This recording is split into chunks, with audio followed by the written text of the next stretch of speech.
গল্পের শুরুতে আমরা ময়ং নামে এক যোদ্ধাকে দেখি। সে তার মৃত সাথীদের সমাধির সামনে দাঁড়িয়েছিল। তখনই ওই জায়গায় এর নামে একজন মেয়ে আসে, যে কিনা আসলে রাজার মেয়ে। আসলে ময়ংকে এখানকার রাজা ছোটবেলা থেকেই পেলে বড় করেছে এবং তাকে একজন যোদ্ধা বানিয়েছে। এই জন্য ময়ং এবং ইহানের সম্পর্ক ছিল ভাই বোনের। বর্তমানে তাদের রাজ্যে যুদ্ধ চলতেছিল, আর এই যুদ্ধেই এখানকার রাজা খুব বাজেভাবে আহত হয়ে যায়। এই আহত অবস্থায় রাজা ময়ংকে সেনাদের নেতৃত্ব দিতে বলেছে, যে কারণে রাজার ভাতিজা সামিদে এবং তার চামচা এটার উপরে খুবই হিংসা হচ্ছিল। রাজা ময়ংকে বলে, বন্ধুর মুখোশ পরে থাকা শত্রু হচ্ছে সব থেকে ভয়ঙ্কর। এরপরে ময়ং সেনাদের নেতৃত্ব দিতে থাকে। অন্যদিকে ইয়ান তার বাবার সাথে দেখা করতে যায়। ওইখানে তার বাবা তাকে বলে, তুমি একজন যোগ্য রাজা হতে পারবে। কিন্তু ইয়ানের রাজা হওয়া এবং রাজত্ব করার কোনো ইচ্ছাই ছিল না। সে শুধু চায় তার বাবা যেন জীবিত থাকুক। কিছুক্ষণ পর সামিদি রাজার সাথে দেখা করতে আসে, যখন রাজা একদম একা ছিল। সামিদি তাকে বলে সে ময়ংকে নেতা বানিয়ে একদমই ঠিক করেনি, কারণ সে এটার একদমই যোগ্য না। তখন রাজা বলে, তুমি কখনো ময়ংকে বুঝতে পারবে না। এই কথায় সে একদমই রাগান্বিত হয়ে যায় এবং নিজের নিয়ন্ত্রণ হারিয়ে সে রাজাকে মেরে ফেলে। আর তারপরে ইয়ান যখন তার বাবার লাশ দেখতে পায়, তখন একদমই ভেঙে পড়ে। এর কিছুদিন পর রাজার অন্তিম সংস্কার পালিত হয়, যেখানে টেং নামের একজন ব্যক্তি, যে ছিল আসলে রাজার পরামর্শদাতা, সে ওইখানে থাকা সকল লোকেদের রাজার শেষ ইচ্ছার কথা জানায়। সে বলে, রাজা বলেছে রাজ্যের নেতৃত্ব ময়ংকে দিতে, কিন্তু সামিদি এবং তার সাথীরা এটার বিরোধিতা করে। কিন্তু ইয়ান ময়ংকের সম্পূর্ণ সমর্থন করে এবং সকলের উদ্দেশ্যে এটা বলে যে ময়ংকের বিরোধিতা করবে তার শিরোচ্ছেদ করা হবে।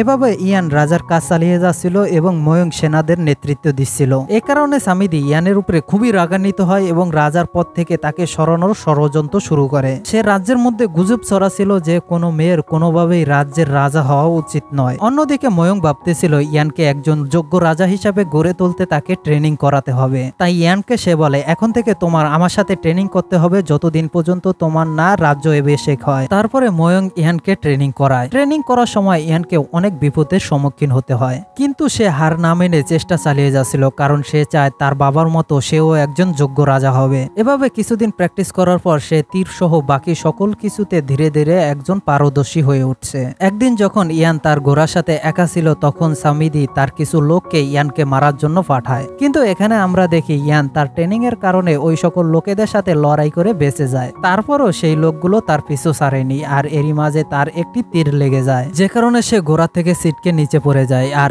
ওই লোকগুলো তার কাছে যায়। কিন্তু জঙ্গলে কেউ একজন অনেকগুলো ফাঁদ পেতে রেখেছিল, যেগুলোর মধ্যে ওই সকল লোক আটকে পড়ে। আর তখনই একজন লোক, যার নাম ছিল সোহান, সে ইয়ানকে ওইখান থেকে বাঁচিয়ে নিয়ে যায় আর তাকে দেখাশোনা করে। তারপরে 7 দিন পর ইয়ানের জ্ঞান ফিরে সে নিজেকে অজানা একটি জায়গায় দেখে অবাক হয়ে যায়। কিন্তু সে জলদি সোহানের উপরে ভরসা করতে শুরু করে। সোহান তাকে বলে, তোমার সম্পূর্ণভাবে সুস্থ হতে আরো 3 দিন সময় লাগবে। এখন ইয়ান ধীরে ধীরে সোহানকে লাইক করতে শুরু করে, কিন্তু তখনই সে ভাবে যে সে শুধু নিজেকে নিয়ে চিন্তা করতেছে, অথচ তার কর্তব্য হলো তার রাজ্যকে সামলানো। তারপরে একদিন সোহান ইয়ানকে একটি সুন্দর জায়গায় নিয়ে যায় আর তাকে বলে, আমি এই জায়গায় একটি হট এয়ার বেলুন উড়াতে চাই, আর সেই বেলুন দিয়ে আমি পুরো পৃথিবী ঘুরে দেখতে চাই। তারপরে ইয়ানও তার স্বপ্নের কথা বলে। সে বলে যে সে নিজের রাজ্যকে জয়ী হতে দেখতে চায় এবং একজন যোগ্য রাজা হতে চায়। আর তারপরের দিন সে তার নিজের রাজ্যে ফিরে যাওয়ার সিদ্ধান্ত নেয়। সে রাতে শিয়ান এবং ইয়াং এর ঠিকভাবে ঘুমোচ্ছিল না, কারণ এর পরের দিন তারা দুজনে একে অপর থেকে দূরে চলে যাবে। তারপরে ইয়ান চুপ করে এসে সোহানের কাছে শুয়ে পড়ে। তারপরের দিন ইয়াং এবং সোহান ইয়ানের রাজ্যের দিকে রওনা দেয়। অন্যদিকে ময়ং এবং আঙ্কেল ট্যাং ইয়ানকে খুঁজতেছিল। তখনই ওই জঙ্গলে তারা একটি তলোয়ার খুঁজে পায়, যেটা ছিল 10 ইমু শর্টম্যানের মধ্যে একজনের। লোকমুখে প্রচারিত ছিল যে এদেরকে হারানোর জন্য পুরো রাজ্য এক হয়ে গিয়েছিল। তার কিছুক্ষণ পরে ইয়ান এবং সোহানকে খুঁজে পাওয়া যায়। সোহানকে দেখে ময়ঙ্কের একটু সন্দেহ জাগে, কিন্তু ইয়ান তাদের মাঝে এসে সবকিছু বুঝিয়ে দেয়। ময়ঙ্ক সোহানকে বলে, তুমি এই জঙ্গলে থাকা একমাত্র লোক, এটা তো খুবই আশ্চর্যজনক, কারণ এই জঙ্গলে থাকা তো সহজ কোনো কথা না। একথা বলে ইয়ানকে নিয়ে তারা তাদের রাজ্যে ফিরে যায়। কিন্তু ফেরার পথে তাদের কাছে খবর আসে যে দুশমন রাজ্য তাদের রাজ্যে হামলা করে বসেছে। আর যতক্ষণ পর্যন্ত না সামিদিকে রাজা ঘোষণা করবে, ততক্ষণ পর্যন্ত সে এবং তার সৈনিকরা যুদ্ধ করবে না। তাই ময়ঙ্ক এবং ইয়ান তাদের 2000 সৈনিকের সাথে যুদ্ধে নেমে পড়ে। কিন্তু দুশমনদের সৈনিক ছিল 10,000-এরও বেশি, তাই তারা হেরে যেতে শুরু করে। ময়ঙ্ক সাহসের সাথে যুদ্ধ করতে থাকে, যে কারণে তাদের আহত সৈনিকরা পালানোর সুযোগ পায়। আর ইয়ান জঙ্গলের দিকে ভাগতে শুরু করে। তখন দুশমন রাজ্যের অহংকারী রাজা ইয়ানের পিছনে পিছনে জঙ্গলে পৌঁছে যায়। এটা ছিল ইয়ানের একটি চাল, যেটার মধ্যে দুশমনের রাজা ফেসে গিয়েছে, কারণ এখানে ইয়ানের সেনারা গাছের আড়ালে ফাঁদ পেতে বসেছিল। তারপরে তারা দুশমনের উপরে হামলা করে বসে। এরই মাঝে দুশ্মন রাজ্যের রাজা এবং ইয়ান সামনে সামনে যুদ্ধ শুরু করে এবং তাকে খুব বাজেভাবে হারিয়ে ফেলে, কিন্তু ইয়ান তাদেরকে জানে মেরে ফেলেনি, তাদেরকে ক্ষমা করে দেয়। আর এ কারণে দুশ্মন রাজ্যের সকল সৈনিকরা হাতিয়ার ফেলে ওইখান থেকে চলে যায়। যুদ্ধ জয় করার পর ইয়ান সমিতি এবং তার সৈনিকদের রাজ্য থেকে বের করে দেয়। এখন তাদের ওই রাজ্যের সকল লোক ইয়ানকে একজন যোগ্য রাজা হিসাবে মানতে শুরু করে, আর ইয়ানও তার রাজ্য অভিষেকের জন্য প্রস্তুত হয়। একদিন রাতে সোহান ইয়ানের সাথে কাটানোর দিনগুলোর কথা মনে করে, আর তারপরে আবারও তার একাকিত্ব অনুভব শুরু হয়। তখনই ওই জায়গায় ময়ঙ্ক আসে। সে সোহানের সম্পর্কে একটি অজানা কথা ইয়ানকে জানায়। সে বলে সোহান হলো নিউমন ওয়ারিয়ারের মধ্যে একজন যে বেঁচে গিয়েছিল। এরপরে ইয়ান ভাবতেছে যে সে সত্যি কি সে তার রাজ্যের রানী হতে চায়, নাকি এটা শুধু একটি বোঝা যেটা লোকেদের জন্য তাকে উঠাতে হবে। এখন ইয়ানের রাজ্য অভিষেকের জন্য সকলে এখানে উপস্থিত হয়। তখনই ইয়ান এরকম একটি ঘোষণা করে যেটা কখনো কেউ ভাবতেও পারেনি। সে বলে আমাদের এই ইয়ান রাজ্যের রাজা আমি হব না, ময়ঙ্ক হবে। যেটা শুনে ওইখানে থাকা সকলে একদমই অবাক হয়ে যায়। তার সাথে সে বলে ময়ঙ্ক একজন যোগ্য রাজা হবে, আর সে তার বোনের দেওয়া দায়িত্ব কোনোভাবে অস্বীকার করবে না। তাই ময়ঙ্ক রাজি হয়ে যায় এবং তার ওইখানে রাজ্য অভিষেক হয়। তারপর ইয়ান ময়ঙ্ককে বলে যে তার আসল খুশি রাজ্যের উপরে রাজত্ব করার মধ্যে নেই, তার আসল খুশি ছিল ওই ব্যক্তির সাথে নিজের জীবন কাটানো যে ব্যক্তিকে সে ভালোবাসে। এ কথা বলে সে তার ভাইয়ের কাছে বিদায় নিয়ে চলে যায়। ময়ঙ্কও তার স্বাধীনতায় বাধা দিতে চায়নি। তারপরে ইয়ান সোহানের কাছে যায়। সে তার হট এয়ার বেলুন নিয়ে উড়ে যাচ্ছিল, তখনই ওইখানে ইয়ান এসে জোরে লাফ দিয়ে তার বুকে চলে যায়। তারপরে তারা ওই হট এয়ার বেলুনে উঠতে থাকে, আর সেখানে ইয়ান বলে যে তার সারা জীবন সে তার সাথে কাটাতে চায়। তারপরে তারা দুজন চাঁদনি রাতে একসাথে কাটায়। অন্যদিকে সামিদি এরকম একজন ব্যক্তির সাথে পরিচিত হয় যে কিনা বিষ বানাতে পারদর্শী ছিল। তারপরে সেই ব্যক্তি তাকে কিছু বিষ দেখায় এবং সে বলে যে এই বিষের প্রতিকার আজ পর্যন্ত কেউ বানাতে পারেনি। সামিদি এই বিষ নিয়ে যাচ্ছিল তার হাতিয়ারে ব্যবহার করার জন্য। এর মানে হলো সে কোনো বড় ষড়যন্ত্র করতেছে। এদিকে ময়ঙ্ক একটি খারাপ সংবাদ শোনে যে সামিদি এবং তার সাথীরা রাজ্যের উপরে হামলা করতে শুরু করেছে।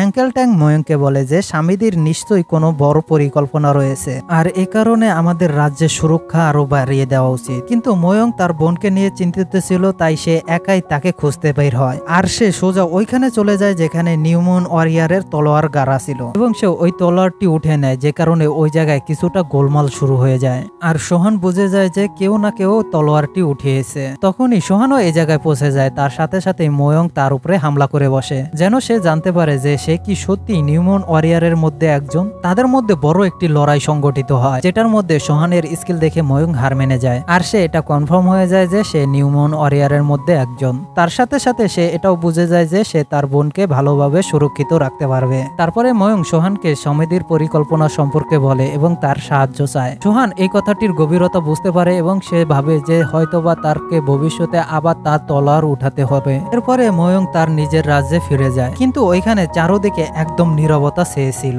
এ কারণে তার কাছে কিছুটা গন্ডগোল মনে হচ্ছিল। যখনই সে মহলে ঢুকতে যাবে তখনই সমিতির লোকেরা তাকে আটকে দেয়, আর আঙ্কেল ট্যাঙ্কের কাটা মাথা তার দিকে ছুঁড়ে মারে, যেটাই সে বুঝে গিয়েছে যে সমিতি এই মহল দখল করেছে। সমিতি তার সকল সৈনিকদের তীরে ওই বিষ মিশিয়েছিল যেটা সে সেই লোকটির কাছ থেকে নিয়েছিল, যে কারণে তার রাজ্যের সকল সৈনিক মারা গিয়েছে। এরপরেও ময়ঙ্ক তাদের সাথে লড়াই করার জন্য নেমে যায়। তারপর সমিতির সৈনিক তার উপরে তীর চালিয়ে নেয়, কিন্তু রাজ্যের বেঁচে থাকা কিছু সৈনিক ময়ঙ্ককে বাঁচিয়ে ওইখান থেকে নিয়ে চলে যায়। অন্যদিকে সমিতি ইয়ান এবং সোহানের উপরও হামলা করতে কিছু লোক পাঠায়। তখন তারা দুজন তাদের বিরুদ্ধে লড়াই করে কোনোভাবে বেঁচে যায়, কিন্তু এই লড়াইয়ের মধ্যে বিষাক্ত একটি তীর সোহানের লেগে যায়, যেটা ইয়ান অনেক ভয় পেয়ে যায়। তখন সোহান তাকে বলে তোমার রাজ্যের সুরক্ষার জন্য তোমাকে তোমার রাজ্যে ফিরে যেতে হবে, তোমার ময়ঙ্ককে সাহায্য করতে হবে। কিন্তু ইয়ান তাকে এই অবস্থায় ফেলে রাজ্যে ফিরে যেতে চাচ্ছিল না। তখন সোহান তাকে বলে এই বিষের চিকিৎসা আমি কোনো না কোনোভাবে করে ফেলবো, কিন্তু তোমাকে রাজ্য সুরক্ষার জন্য যেতেই হবে।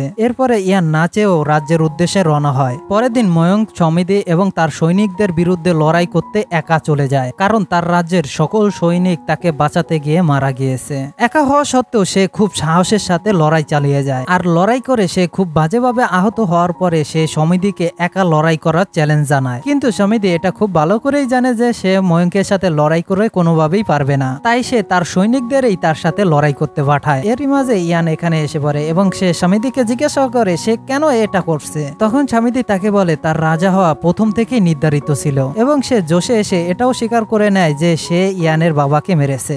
এটা শুনে ইয়ানের রক্ত গরম হয়ে যায় এবং তাদের দুজনের মধ্যে লড়াই শুরু হয়। কিছুক্ষণের মধ্যে ইয়ান প্রায় হেরে যাচ্ছিল এবং মাটিতে পড়ে যায়। যখন সমিতি হাসতে থাকে তখন তখন জমিনে পড়ে থাকা একটি ভালা স্বামীদির গলার মধ্যে ঢুকিয়ে দেয় এবং স্বামীদিকে একদম মেরে ফেলে, যেটা দেখে স্বামীদির সৈনিকেরা একদম ভয় পেয়ে যায় এবং নিজেদের হাতিয়ার মাটিতে ফেলে দেয়। কিন্তু এখানে আমরা দেখতে পাই ময়ঙ্ক খুব বাজেভাবে আহত হওয়ার কারণে সেও মারা যায়। অন্যদিকে ইয়ান যখন সোহানের কাছে যায় তখন সেখানে গিয়ে দেখতে পায় সোহানও ওই বিষের কারণে মারা গিয়েছে, যেটা দেখে সে একদমই ভেঙে পড়ে। এরপরে সোহানের শরীর সেই হট এয়ার বেলুনে উঠিয়ে ছেড়ে দেয়। এরপরে গল্প শেষে আমরা দেখতে পাই ইয়ান আবারও তার রাজ্যের সকল শাসন সামলাতে শুরু করে আর সে অবশেষে একজন রাজা হয়ে যায়। তো বন্ধুরা, এই মুভিটি তোমাদের কাছে কেমন লেগেছে তা কমেন্টে জানাতে ভুলবে না, আর এরকম ভিডিও আরো পেতে চাইলে চ্যানেলটি সাবস্ক্রাইব করে রাখো।